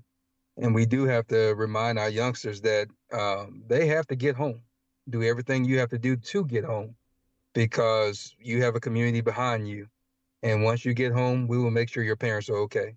Don't be disenchanted about what these people can do to your family because you had the wherewithal and the confidence to get home. Protect yourself at all costs. And we just have to, as a community, to stay together. And I will lay down my life for this moment because I have grandkids. And so I want my grandkids to be at peace. I want your grandkids to be at peace. I want all of our families to be at peace. And so just as we have stuck our necks out for Carmelo and his family, I would stick my neck out for anybody in their family because that's what it's about. Absolutely. Brother Lee Matt, 1870. Final thought. The majority of us on this panel, we've all heard the song before. Children are our future. Those children that were asking those questions, as much as I would love for them to go advocate and use their social media to put out things to advocate for Carmelo Anthony, it would be a beautiful thing. I wish we had those resources when we were growing up. But as Tiffany said, don't do it because it's a lot that comes with that. And what we need you to do is go be the lawyers, go be the ones who change the laws, go be the doctors, because we're not just fighting battles as Black people with the law. We're fighting battles also with health in the hospitals, not coming out of hospitals as we walk in. And at the same time, always walk with your head up. Do not walk in fear because fear is a sin. Absolutely. Vibe Chaser 22. Final thought. Yeah, so I just want to first and foremost thank you guys for the platform and allowing us to speak on this topic. Because in today's world, if self-defense is a crime, then nobody that looks like us is truly safe. We stand with Carmelo. We stand for due process. We stand for families whose lives are being torn apart. Because in times like this, silence is not neutral; it's a choice. And sometimes we just gotta make the choice to speak up for what's right. Because tomorrow it could be your son, it could be your daughter, it could be your niece or your nephew, and people that look like us just have to, start standing up and speaking up for what's right. And Carmelo is innocent, and we just count down the days to acquittal. Absolutely. Miss, I am that one. I'm gonna make sure to say it there. I am that one. Final thoughts, ma'am. I just want to thank you guys for letting us speak on this platform and to get the word out. I'm going to say this to the youth: please protect yourself. Speak out. If you see something or seeing somebody get bullied, please go tell somebody. Don't let this go on for too long. And if they don't believe you, please document it and keep all the evidence. And just keep doing what you're doing. We love y'all.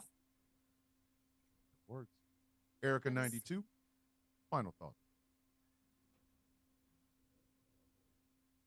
Yes, first and foremost, thank you so much for having us here today. And thank you, Tiffany, for the invite to come and speak up for justice.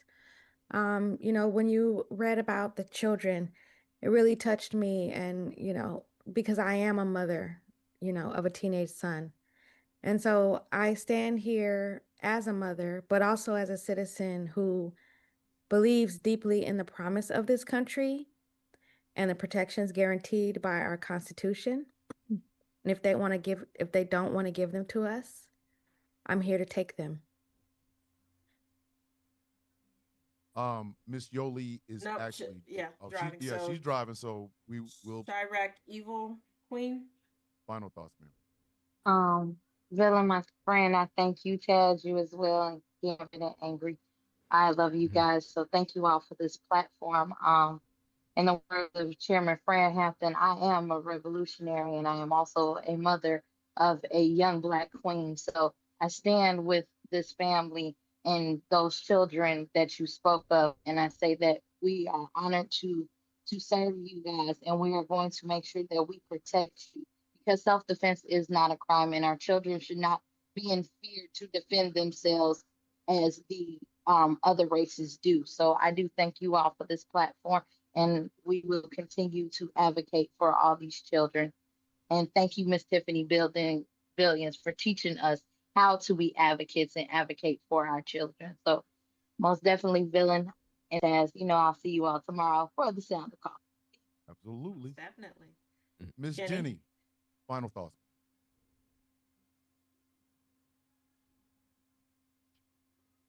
Miss Jenny. She's probably. I will go ahead and skip her. Miss Diamond, final thoughts, ma'am. Thank you. It's such a pleasure and honor to meet you all. I just want to genuinely thank you for your willingness to help in this fight. Even the last thing that you said, Mr. Bishop, is, even saying, hey, I'm willing to jeopardize myself and my platform. That is an act of selflessness. And I thank you so much for y'all believing in Carmelo. And I look forward to also one day be an asset and a help to you guys as well. And that I would have an opportunity to reciprocate the love and that you guys are showing here tonight. So we just thank you from the bottom of our hearts.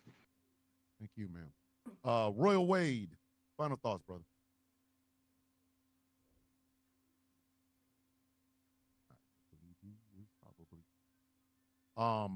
Miss Trusting God has a statement. I'll read it. She's at a basketball tournament for her grandson. She says, trust in God in all things, lean on him for all understanding. Self-defense is not a crime. Sincerely, trust in God 24/7. So on to Miss Sissy 11251. She literally just put in a message. I'm driving. I'm driving. Self-defense Okay. is not a crime. That Shock came with from my, so Lord Gaga. Yeah, like I said the other night, it was a great honor for me to introduce Tiffany to Bishop Thomas here, because these are two of the most fierce fighters for justice that I've ever seen and had the honor of being around. I think what's going on in Collin County is a grain of sand on the beach of what is wrong with the justice system in this country. I think that when Carmelo is exonerated, which he will be, that this will ring out through history as one of the greatest moments in civil rights in this country, in pushing us forward into the country that we need to be, into the justice system that we need to have for everybody. What they're doing there is wrong. I knew it the moment I heard it on April 3rd coming out of Hunter's mouth that Carmelo was innocent. And then I found out about the video. The rest is history. I'm just humbled by the people who are in this and the people who God have brought us together.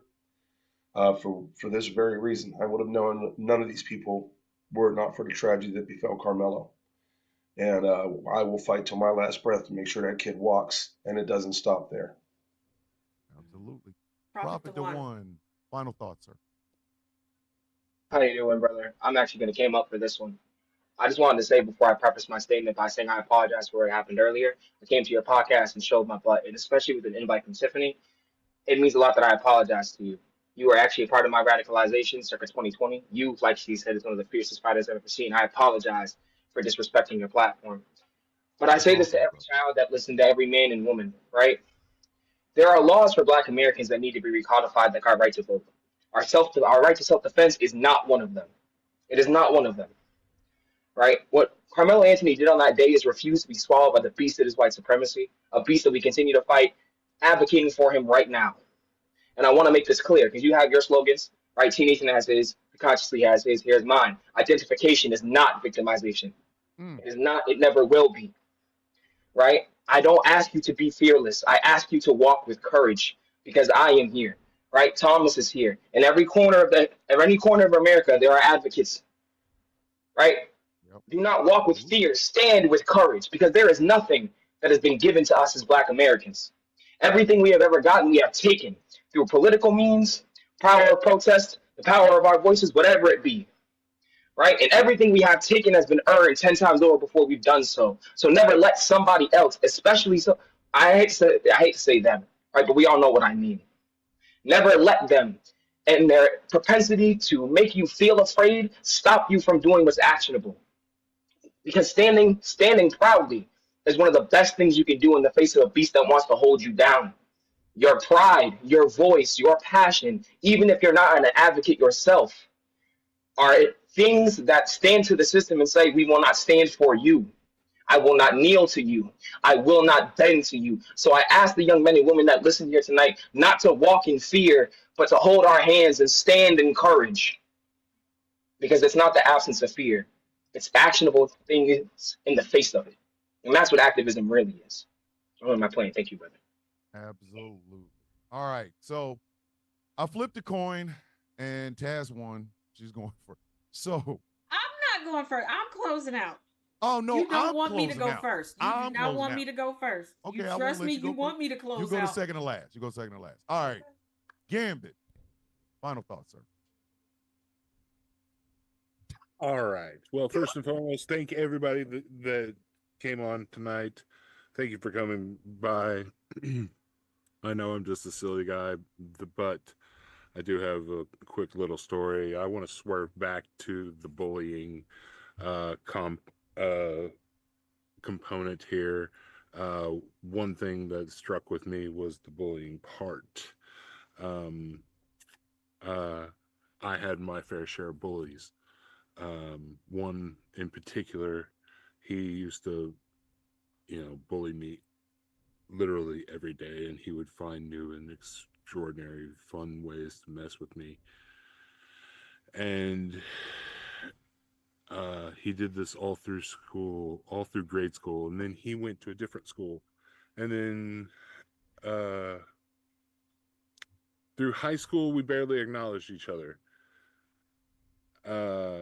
And then years later, after high school, we saw each other at the bar, and he apologized, like right out the gate. Like he apologized for everything that happened in grade school. And he was just like, man, I was going through some rough time at home. And immediately I was like, man, don't even think about it. Don't even think about it. Because that's just the kind of guy I am. I mean, this is like, it's all in the past. And then we became Facebook friends. We started, connecting. We started hanging out every now and again. And one time he after his mom died, he was having a rough time, and I reached out to him and I was like, hey man, I want you to know that you're a fantastic father. And I love how, watching you with your daughter. And he was like, have I told you lately that seeing the activist that you've become is a pleasure to see, because what you were back in school versus what you've become is just what the progression is just a fantastic thing to see. and it made me feel so honored. But just check on everybody. Just make sure that all your bullies, I don't know where I was originally going with that, but make sure your bullies are always in check somehow, because they're not all doing well. That's the main thing. The bullies need help somehow. You big ass. I think. You big soft. You big lovable. I'm sorry.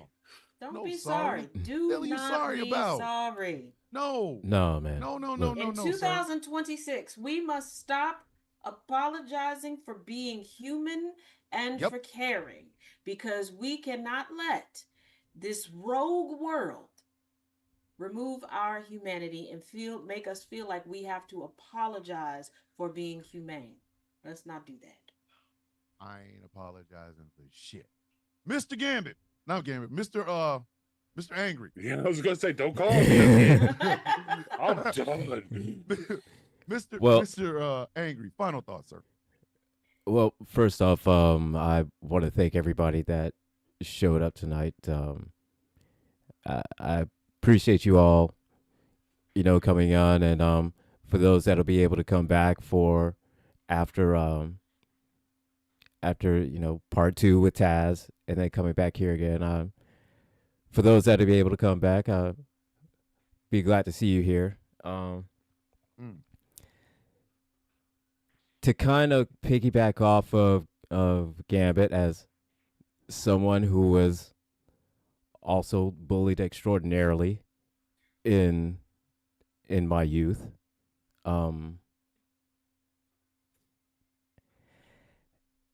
I discover now that when a lot of my main bullies now, during the times that they were bullying me, they were going through, just like how Gambit said, really rough times. Like, one of my main bullies was one that used to be a coworker with me, and he was going through a time of, he signed away his rights to his kid, and he was going through that whole emotional turmoil. Had no idea what was going on with it, and the only outlet he had was just jokes, as he would call them. And now knowing what he was going through then, and knowing just how that could have affected him, and the only way that he had was just that, and it puts me in a weird place because for so long I held that just against him. And then to find out is that he's going through this, and I empathize with him, and I sympathize, and my heart goes out to him, and we turned out to be really good friends. So yeah, I kind of understand exactly where Gambit's coming from, and even though, yes, I make a lot of statements of I don't care, and to a point, sometimes I don't. But when I do care, I care very deeply, and the ones that I do care about, they will always be to under my umbrella of protection. So there's that, and that's all I got. You another big old song. Miss Taz J. Final thoughts, ma'am. My brothers in arms. They have great compassion. We can't hear. God married into the family. Taz. Nemesis bitch, and fuck that hoe. I don't have no compassion for her. But as far as final thoughts, in all seriousness,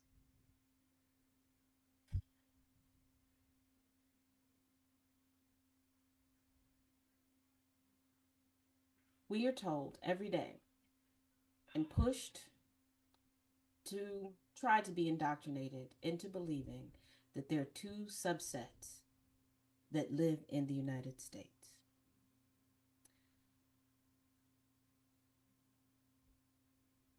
But we are a duality.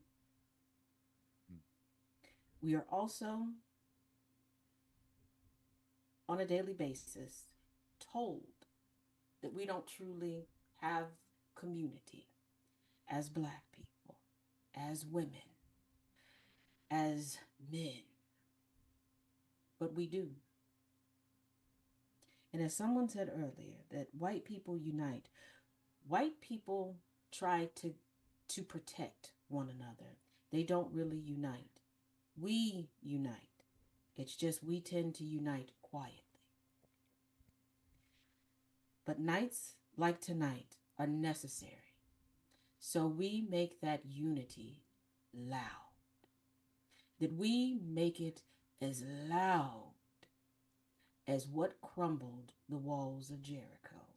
We make it as loud as the winds of a typhoon and the winds of a tornado. No longer will we stand in the eye of the storm and watch the storm take up what is ours, what our ancestors built with their blood, their sweat, their tears, their hopes, prayers, and dreams. We will be that boisterous, raucous, unwavering roar that they will all hear as we align, because we are bringing the Serengeti to them now. From this point forward, don't say that we're not unified, because you can't look at this many people that just saw a signal in the sky and decided to assemble quicker than the Avengers and the Justice League together and say that there is no unity.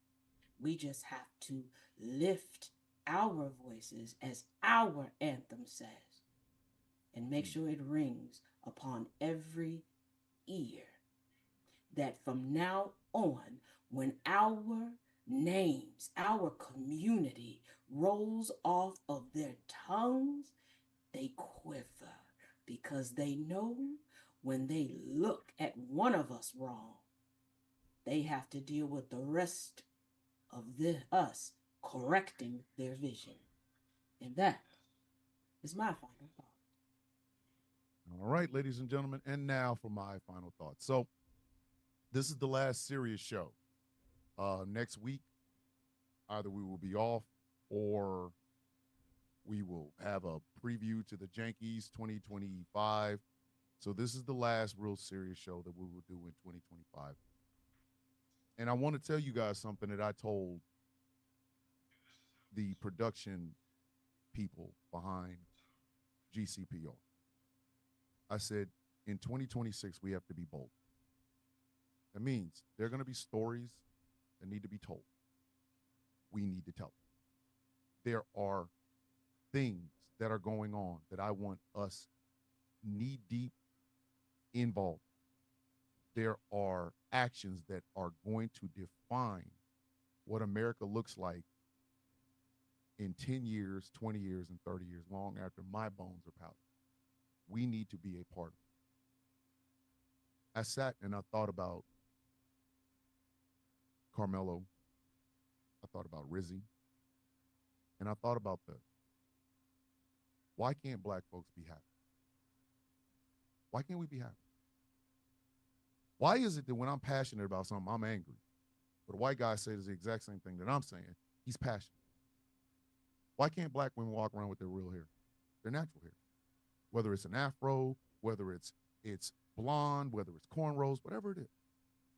Why can't black kids just enjoy themselves without being looked at as thugs and criminals? Why can't our black elderly, our queens, our kings, our mothers and fathers and grandmothers and grandfathers, why can't they live a life that befits the life that they live? An existence that allows them to be who they truly are. You know, we now have this new rampant thing called reverse racism, brought to you in part by a bunch of white folks who feel bad because they can't be victors and victims at the same fucking time. So every day I hear how much I hate white people. Every day. In a comment, a video, what have you. I hate white people. I tell them, hey, I'm married, Caucasian. She doesn't claim it, but I digress. Nope, you hate white people. You hate white people. You hate white people. You know what's funny? Those same people that say that I hate white people never look within themselves and say that they hate black folk. You know why? Because they're worried about cancel culture. You know what cancel culture is? Accountability. And with that accountability comes an idea and a notion of something. Black folks are allowed to be happy. We're allowed to be sad. We're allowed to be imperfect. One of the biggest, I say this about black women all the time. They save democracy every fucking election, and yet for some damn reason, they can't wear their natural hair. They can't get emotional. They can't be loud. They can't have laugh. They can't, in other words, be human. Ours is a tightrope. White folks is a 4-lane fucking highway. So why is it that year after year, black folks have to dim our shine or sell out like these tap dancing Coonesian sell out biscuit eating motherfuckers do? So I have a proposition. This is an agreement between myself and the white community. Let us be who the fuck we are. Let me wear my goddamn black fingernails, my black earrings, and let me be smarter than you. You ain't got to like it. I don't give a fuck if you do or not. Let me be smarter than you. Here's the trade-off.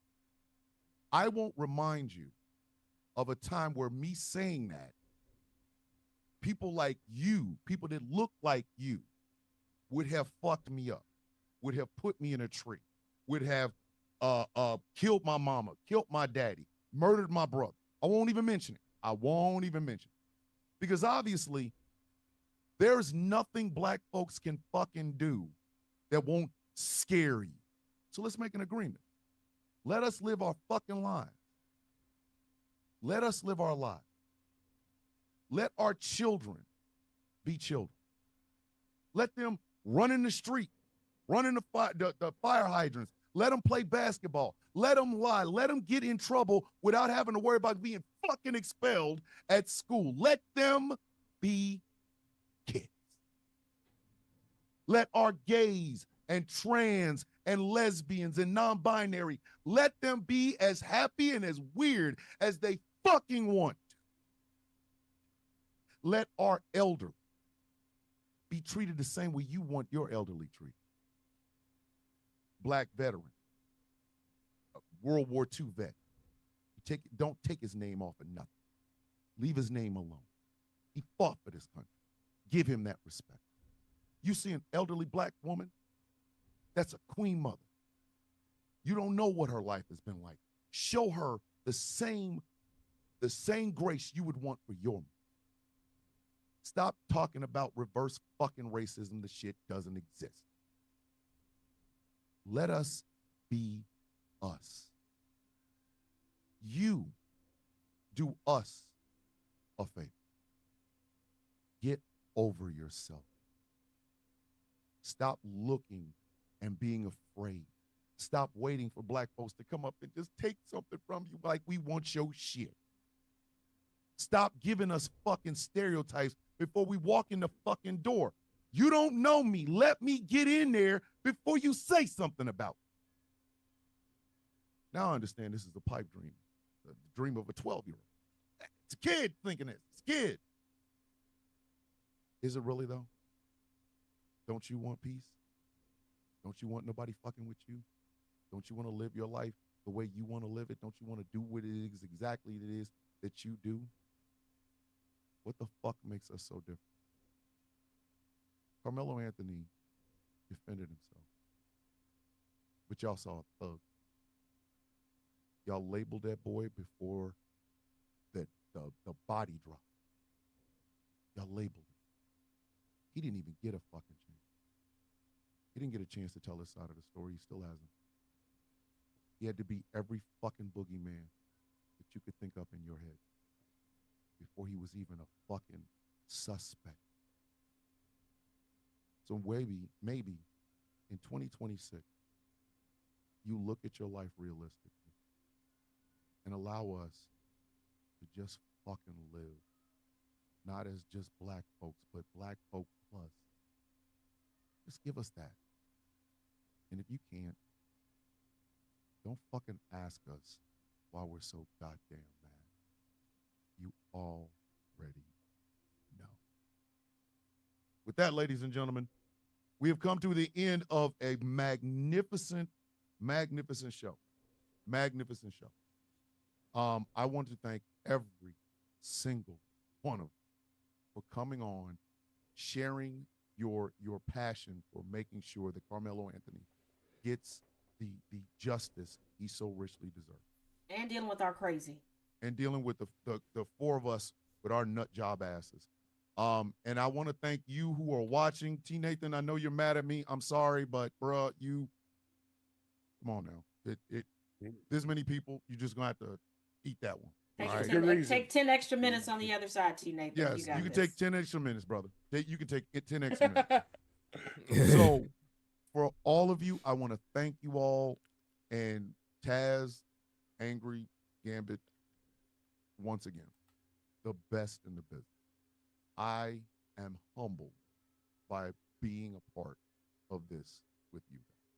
We never have a bad show, and if we do, you'll never know. And for all of you who will watch, thank you very much for watching.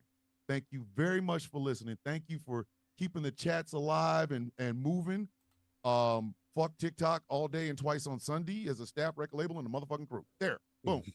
I say what I said. I don't give a fuck about them. Fuck them. Tomorrow morning, Sound of Coffee. Y'all already know what the fuck we talking about. Them white boys got their ass whooped this past weekend. I bet you won't do it again.